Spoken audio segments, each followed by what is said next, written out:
Right, everyone, Celtic are back tomorrow at our wonderful ground, Celtic Park.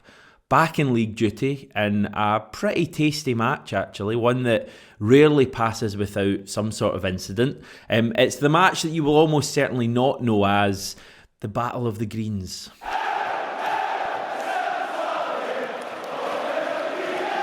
Yes, that is apparently what Celtic are billing it as on their various social media channels. You're more likely to know it as Celtic versus Hibernian, or first versus third in the Premiership. As you can see, Hibs have actually improved since the start of the season. Wouldn't be hard, but they did lose against Dundee United on Tuesday night, so they're still a pretty inconsistent side. I guess that makes it difficult to gauge exactly how tomorrow is going to go. I think it's going to be a really interesting game. What is the chat ahead of this game? We're going to bring you it today on this video. I'm going to give you a good bit of it. We're also going to hear what Ange Postecoglou had to say in the lead up to the match, speaking to the media earlier today. In fact, that is where we're actually going to start. As you may expect, given the disappointing nature of Tuesday night, he was asked a fair bit about where Celtic are at the moment with regards to the Champions League, and he's come out fighting today, which is great. I think it's always interesting right after disappointing losses. Ange is always like the most gutted guy ever. I remember after the Real Madrid game, he just looked totally done in with it all, and we hadn't even been bad that night. It's just the way he is. I kind of love it because I can't actually remember a Celtic manager who was like that in the past. A lot of them kind of really put on brave faces and told you a load of crap basically after defeats. But Ange just looks gutted after losses, which is kind of reassuring in a funny way. And then a few days later when he comes back to do the media, he always has some interesting stuff to say. And today has been no different. Some genuine encouragement, I think, today. The message has been that Celtic belong at Champions League level and will continue to improve with more exposure at this level. We spoke about this in depth yesterday. I did with John and Jackie McNamara. You can check that video out above. It kind of soothes all the pains, I think, or certainly some of the pains from midweek. And Ange has added to that today, telling the media, living here for 18 months now, I've seen the Scottish national team go from heroes to no-hopers to heroes again. So I get this whole boom-bust cycle and getting to here and the whole woe is me. We're not the only country that struggles to get results at the Champions League level. I can only talk for my club, but if anyone can tell me from the 4 games we've played that we don't deserve to be there or that we've been outplayed or looked out of place, then I reckon they're talking from an agenda or some sort of bias. The questions I've had after each of our games are about opportunities missed. The opportunities missed suggests that we've got to improve some areas for sure, but doesn't say that we somehow don't belong in a competition that we've earned the right to be in. So it's interesting reading those comments from Ange, specifically the stuff about the boom or bust mindset. I think something that people in general are probably pretty guilty for at the moment, not even just in football or sport, just in general life. And even if you kind of take it away from Celtic for a minute and just speak more widely about Scottish football, you go back, 3 months, and Scottish football was in an amazing place, apparently, in terms of European football. We had the league winners going into the Champions League automatically for the first time in, the best part of 15 years.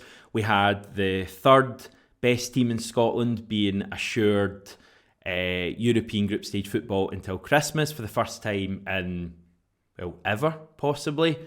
And now suddenly a handful of games really on, we are back to square one. Apparently Scottish football is failing badly and we need to change things. And we know that one of the many things that frustrates Ange is when people can't apply the relevant context and the appropriate context to things.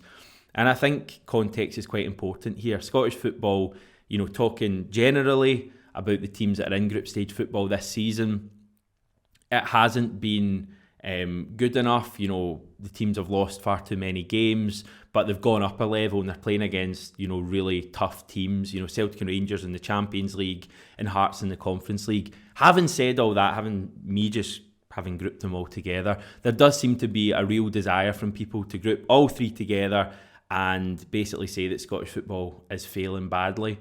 And I don't think, from a Celtic point of view, that is fair at all. Now, I'm not going to touch too much on Rangers and Hearts. We know how badly they've done so far in Europe. We know the cuffings that they've been on the end of. 5-1 and 7-1 this midweek. Celtic's results haven't been acceptable for me. I don't think any Celtic fan would think 1 point from 4 games is acceptable, even at Champions League level. But we're very different to those other two teams in terms of the matches and the way they've played out. We have been in every single game. We haven't been embarrassed in any match so far. And I think Ange realises that, and that's what Ange references in those comments, the fact that it's about opportunities missed, and yeah, there's more to it than that. There's far more than just the fact we've missed opportunities. But I think that is, one of the big areas. And it's not as if we've gone into every game and been completely outclassed and you're kind of scratching your head going, how do we ever succeed at this level? You can see from these matches that Celtic have the ability to compete in these games, to create chances in these games, and at times to defend well in these games. My big issue has been that we seem to still concede goals, rapidly, in terms of we concede one and then very soon after we concede another. It happened against Leipzig, it happened against Real Madrid, it happened in the away game in Leipzig as well. So that's something that kind of worries me going forward, that we need to rectify. But I think in general there are real positives to take from these 4 games, even though the results haven't come yet. And I think that is what Ange is saying today, and it's great to see him coming out firing, telling us that we're not a million miles away. And yeah, you can see what Celtic are trying to do at this level, I think, which is important as well. I'm not sure you could say the same for the other two teams that I definitely won't be mentioning again. So yeah, that's where we're at the moment. So great to see Ange coming out firing today. I think we just need a really good performance and a win tomorrow. Yes, the win is the important bit, and probably anyone would settle for 3 points right now. But I just think a real good performance tomorrow, a few goals, a comprehensive victory would just get everyone fully firing again for some big games that we've got to come. I sense that everyone is looking forward to tomorrow's game. I think if you went back to Tuesday night, the kind of attitude would have been, there'd been a general kind of apathy going into Saturday's game. Oh God, we need to watch that again type thing. But I've sensed a bit of a change over the last few days. Maybe it has been a certain result that happened on Wednesday night. Maybe there's more to it than that. But I think people want to go tomorrow to Celtic Park and enjoy themselves, to be entertained. And I really hope that's what happens. We've got a chance to go 5 points clear at the top of the Premiership, really pile some pressure on Rangers, who go to Motherwell on Sunday. And yeah, a good win would be a massive shot in the arm to this Celtic team and to the support. Elsewhere today, team news wise, Ange gave an update. Jota is still out for tomorrow, but should be back in training next week. Stephen Welsh also out, as is David Turnbull. However, Liel Abada is fit after going off in midweek. This is the team that I'm going for tomorrow. Very difficult to try and predict Celtic 11s at the moment, but this is what I've gone for. Joe Hart in goals.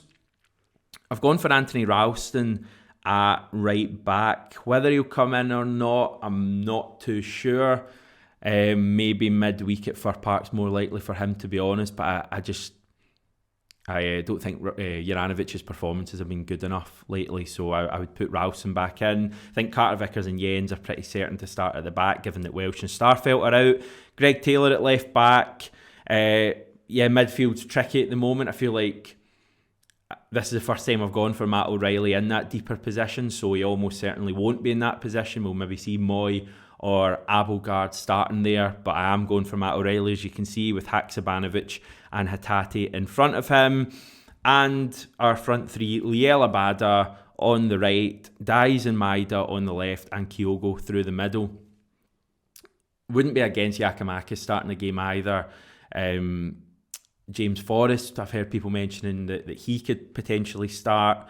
I just think after Ange's comments in midweek on Maida that he'll persist with Maida, and I think Abada, if he's fit, which Ange says he is, will start as well. So yeah, that's the team. I mean, it's not full strength. We're missing, a few key players still. Starfelt, McGregor, Jota, of course, but there's still enough there to get a positive result. Elsewhere in the Premiership this weekend, this is what we have got. Joining us in terms of Saturday 3pm kickoffs, Livingston versus St Johnstone, Ross County versus Dundee United, a big one at the bottom there, and a kind of localish derby between St Mirren and Kilmarnock. On Sunday at 12, Motherwell host Rangers, while later on a very tasty game between Aberdeen and Hearts. So the bad news is I won't actually be at the game tomorrow. I am going to a wedding. It's not mine, don't worry. I'm sticking with you for a bit longer. But yeah, I won't be at the game.